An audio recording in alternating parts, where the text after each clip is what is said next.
Emily, a popular YouTuber known for her graffiti videos, is out with her cameraman Brian to film in an abandoned building. Yeah, I was gonna say that's the only good one. Yeah.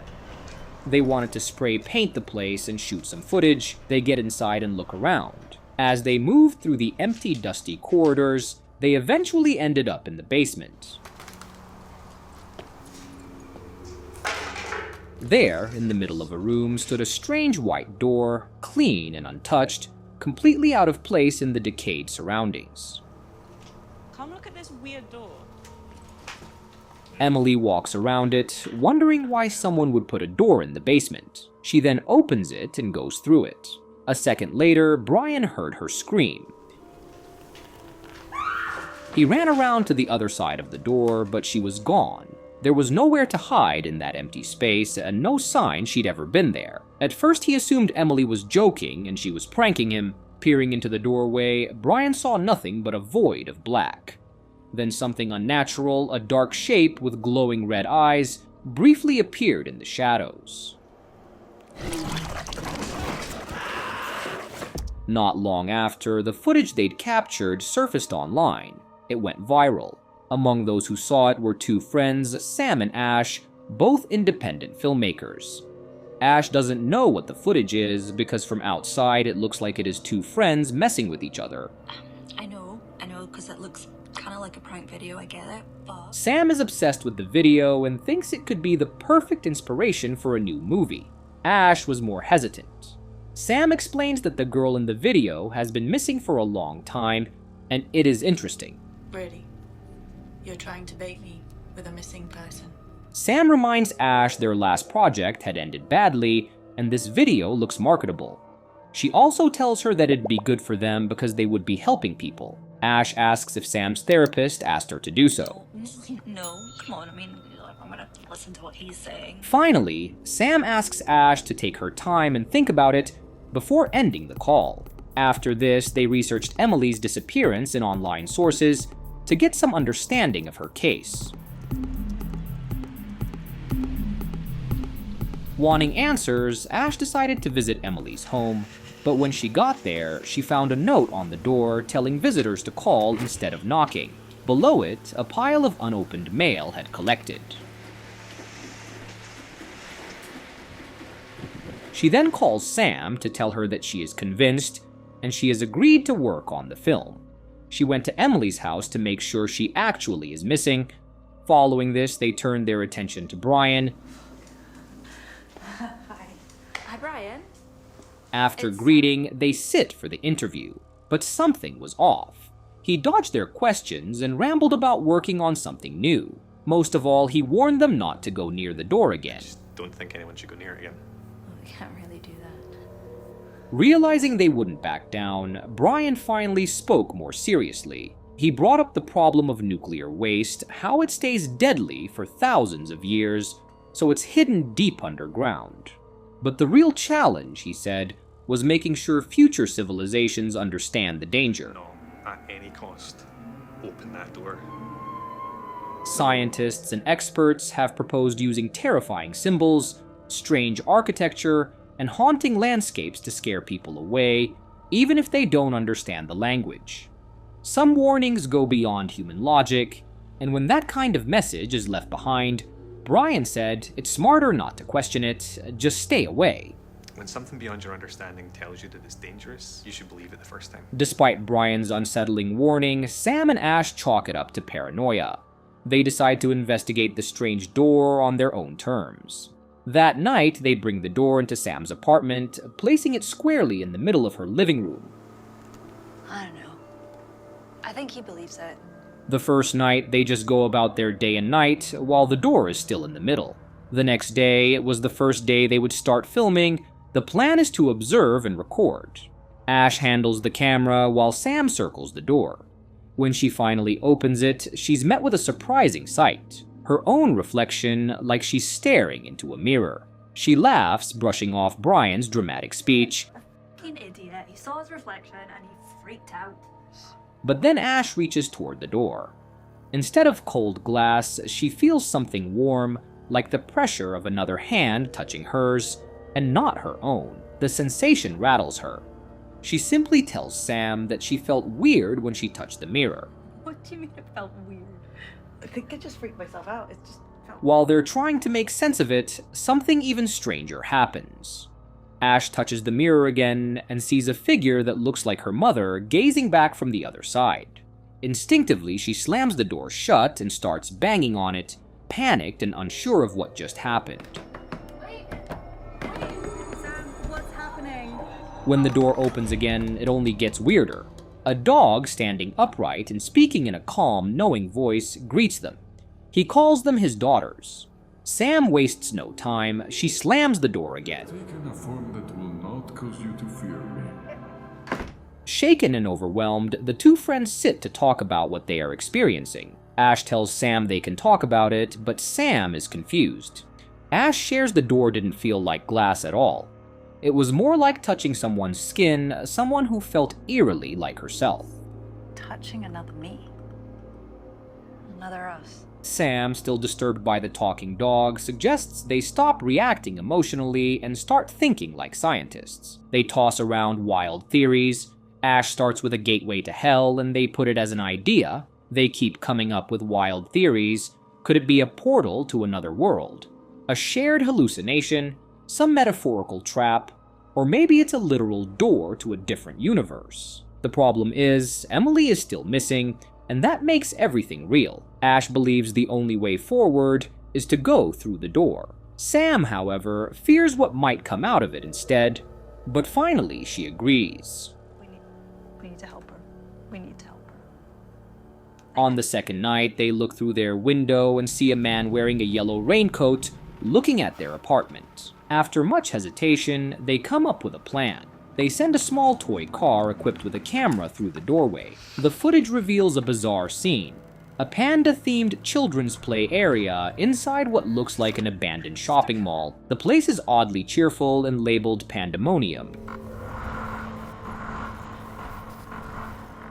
They send the car deep into the place and see the entire place, amazed by how there is an entire place just inside a door. With no visible threats, the girls decide to follow. They secure the door behind them and step through. Still alive. Come on. Inside, the place is even stranger in person. Sam starts to lighten up, sliding down a play structure, while Ash urges her to stay quiet. Sam, stop f***ing about. Let's go now. Ash wants to leave and tells Sam they should go, but Sam is not done with the place and encourages her to give her the camera and leave. But Ash doesn't want to leave her there. I'm gonna f***ing leave you here, Soon they come across signs in multiple languages, including Gujarati and Hindi, that lead them to a peculiar zone advertising free hugs. I think it means free hugs. Sam and Ash didn't love the idea of random hugs, but curiosity kept them following the strange signs. Eventually, they came across a giant stuffed panda sitting perfectly still. It actually is a f***ing panda. It looked harmless, almost inviting, but Ash felt uneasy and warned Sam not to get too close. But Sam was already warming up to the place and ignored Sam's warnings. Sam, come on. Before either of them could act, the panda stirred. It rose up slowly, revealing a grotesque mass of black, twisting tentacles hidden beneath its plush skin. The girls bolted, scrambling back through the door. Ash managed to slam it shut just in time, trapping the creature behind. For extra safety, they jammed a stick into the door frame to hold it shut. After a lot of contemplation, they decide to call it a night and sleep. After they leave the living room, the door left alone starts to make a sound. It sounds as if someone is trying to open it. But thanks to the stick they put there, the door stayed shut. Shaken but determined to understand what they were dealing with, they sought out someone who might have answers. The next day, they visited a professor named Innes at the local university. He spoke with warmth and fascination about the mysteries of the world until they showed him the footage. You've got this in your flat right now. His expression changed immediately. Taking them seriously, he pulled up an old video from the internet, dated all the way back to 1997. It was taken by a solo traveler who had vanished after exploring a deserted site in Mexico, similar to where Emily had gone missing. Oddly enough, the man's camera was recovered weeks later. As the three of them watched, the footage revealed the traveler wandering through a rundown warehouse. There is water pouring from somewhere, there is a spider just by the entrance, and inside the warehouse, the walls are covered with spray paint. He keeps walking inside, recording. Eventually, he stumbled into a hidden forest growing just behind the structure. Within it, a glowing swamp pulsed with strange orbs of light. Without warning, something hit the man in the leg. He struggled to stay upright, clearly disoriented, before a massive fluorescent green creature lunged next to him. After the video ended, Innes tells them that there are 40 minutes of footage after the man fell. Ash confusedly asks if the door the man went through is the same as the door in their house. Also, why are people making these doors and then putting them in random places like the warehouse? Who's making them? Why? Why are they being found in abandoned buildings? Shared a rough theory. He believed some ancient civilizations may have experimented with ways to access other realities. According to him, mysterious doors were sometimes used as passage points. One of these, he said, was known in scattered records as the wolf door, a recurring image in ancient art found across many cultures. Legends spoke of secret groups who performed dark rituals to keep these entities from spilling into our world. Innes didn't say it outright, but the implication was clear. The door the girls had brought home might be one of those gateways. Let's hope they don't exist. Sam then tells him that there is a girl that is missing, and they want to help her. They don't have any idea how, because whenever they open the door, it takes them to a different place. Sam asks if he has any idea on how to help them. I might. Interested and concerned, the professor agreed to visit Sam's place. As they arrived, he looked at the door and prepared to enter, but then he paused outside the apartment and asked them what their favorite animal is. Sam laughed the question off, telling him she is not a kid. But I'm not 7 years old.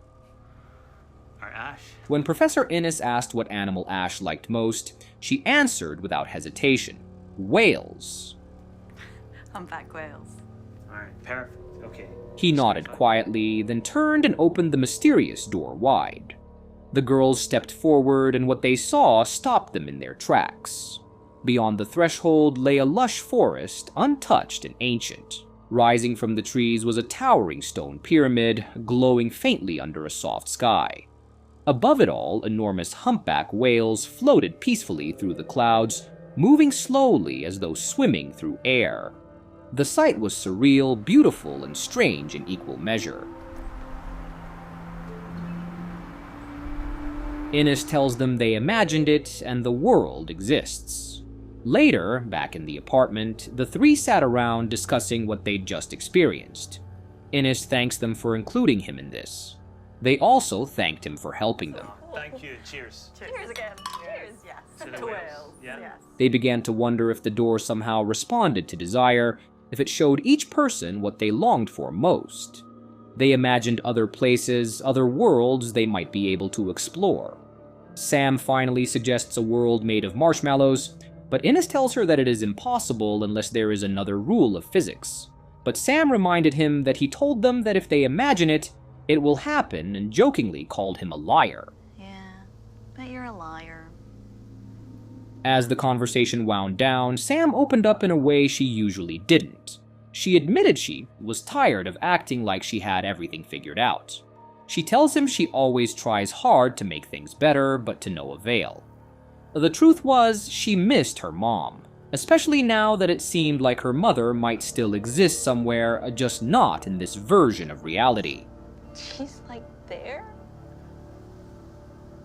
Eventually, they all went to bed. Ash slept on the couch in front of the door. The apartment was still. But while everyone slept, the door creaked open quietly on its own. The camera left running in the room picked it up. Sam stirred, suddenly alert. She sat up, sensing something was wrong, and screamed. What's happened? Ash and Innes rushed in. They checked the space, uncertain of what they'd find, and then, in the corner, they saw her, Emily. Disoriented, overwhelmed, and crying, she stood in the middle of the room, barely able to believe she was home again. Whatever it was. You're safe. The girls wrapped her in blankets, handed her a warm drink, and explained that Brian was already on his way. Emily, still shaken, shared what had happened. She'd been trapped in a dark, nightmarish, church-like place. Time didn't make sense there. Eventually, a door had appeared, and she took it. My head's all over the place. Seriously, you're fine now. Before they could ask more, the doorbell rang. Ash went downstairs to answer it. When Ash opened the door, a man got in wearing a bright yellow hoodie and oversized sunglasses, his face mostly hidden. She assumed it was Brian and assured him that Emily was safe. But when he stepped into the apartment, something felt off. We're back. Emily didn't recognize him. The man didn't even try to explain, he simply pulled out a stun gun. In seconds, chaos broke out. Ash was the first to fall unconscious. Before Sam or Emily could stop him, he dragged Ash's limp body through the door and vanished. When the others regained consciousness, confusion turned to panic. Whoever that man was, he wasn't Brian, and now he had Ash. They turn to Innes. Sam asks him how they can reach Ash, and Innes explains to imagine her before getting in. She tells him to find the real Brian while they go after their friend. Sam and Emily are going back through the door. Sam breaks a bottle, ready to use it in case of emergency. Better let me go first. I know Ash better. Crossing the threshold once again, Sam and Emily emerged on a barren beach under a gray sky. The shore was littered with doors, each one freestanding, unconnected to any walls or buildings. Curious but cautious, they began exploring. Anyone way to find out? The first door opened into pitch black nothingness. A familiar voice greeted them. It was the same dog who had spoken to them earlier, still eerily calm. The second led to an empty warehouse, its walls covered in layers of graffiti. They didn't stay long. Looming far above them, a massive mannequin head was peering down from the clouds. They backed away quickly and slammed the door.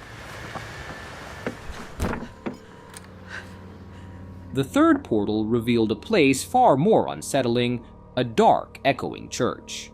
At the front, on the altar, lay another version of Emily, this one bloodied and motionless. Sirens wailed in the distance, and strange shadows moved beyond the stained glass. The atmosphere grew unbearable. Overwhelmed by fear, they ran, leaving the other Emily behind. Back on the desolate beach, the tension between them faded into something more personal. Sam revealed that her real mother had died not long ago, but now, knowing other versions of her might still exist, she clung to the idea that somewhere, somehow, they could find each other again. For now, though, the priority was clear. They had to find Ash.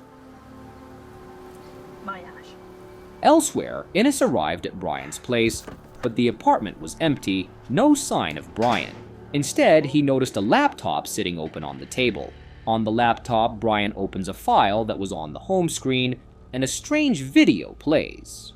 The man in the frame looked like Brian, but something in his voice was wrong. Too calm, too rehearsed. He introduced himself not as Brian, but as someone who had found power through ancient rituals and twisted beliefs. Drawn into a hidden world of occult symbols and sacrifice, he claimed that inflicting pain, like tearing off a fingernail, could activate doorways to other realms. No one else plays nice back. Driven by obsession and a hunger for control, he explained how he had deliberately placed the door in an abandoned warehouse, setting a trap. Emily, he said, had been offered as a gift to whatever existed on the other side. When the real Brian tried to interfere, he was hunted down and knocked out with a stun gun. After watching this grim confession, Innes hears a sound. He then noticed something odd about the living room floor. A subtle seam in the boards led him to a hidden hatch. Beneath it, a narrow passage spiraled downward. There, in the basement below, he found the real Brian, injured but alive, surviving by slipping between dimensions and avoiding detection. Meanwhile, on the beach, the false Brian had returned. Sam followed him, determined to stop whatever he was planning. As she tailed him through the shifting scenery, the world itself seemed to break apart. What started as a busy street in Taiwan suddenly transformed into a swamp, then twisted again into a winding river. She barely kept up. Their chase led her through a war zone echoing with distant gunfire. At one point, a man with the head of a fox came at her with a knife.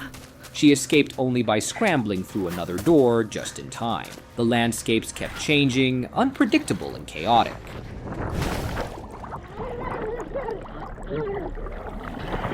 Eventually, the imposter caught up and knocked Sam down. Dazed but not defeated, she pulled a piece of magical chalk from her pocket, a tool she'd saved for a moment just like this. As the man raised a heavy rock to finish her off, Sam quickly drew a swirling portal into the air. A monstrous, tentacled being erupted from it, crashing into the attacker and flinging him aside. Sam stumbled back onto the beach. The church door still stood nearby, and she went through it again. Inside, she finally found Ash and Emily, both shaken but alive. Together, the three made their way out of the strange place. On the beach, they were stunned to see the imposter standing in the sand. He was pale and solemn, and his words came with weight.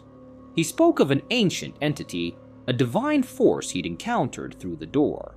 This being had granted him a terrifying mission to cleanse the world of its flaws. We're so close. Just a few sacrifices short, But as he lifted his arms to summon this power and begged the entity to destroy the women before him, something else happened. A blinding flash tore through the sky. Lightning struck him directly, silencing his plea. When the light faded, Brian was gone. Suddenly, the doors lining the beach shattered in a violent blast. Ash shouted for Sam to run, to come home with her while they still had the chance. But Sam stood her ground. She wasn't going back, not this time. She said she was done with broken realities and chasing something better. She wanted to stay and build a perfect world from scratch. 7 months passed. In the aftermath, Ash recounted everything. Investigators had come and gone, trying to piece together the tangled events: Sam's disappearance, Emily's strange return, Brian's abduction, and a bizarre documentary that had emerged from the chaos.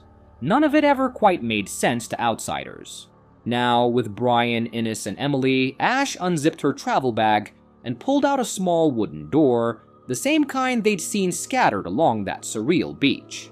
She placed it gently on the chair and started speaking to whatever force lingered behind it. She asked for clarity. She wanted to understand what they meant when they spoke of embracing change. There was a pause. Then the voice returned, the talking dog. It asked her softly if she was ready. Are you ready to begin? And with that, the movie ends. We hope you enjoyed our recap. Like the video and subscribe to our channel for more amazing recaps. See you in the next one.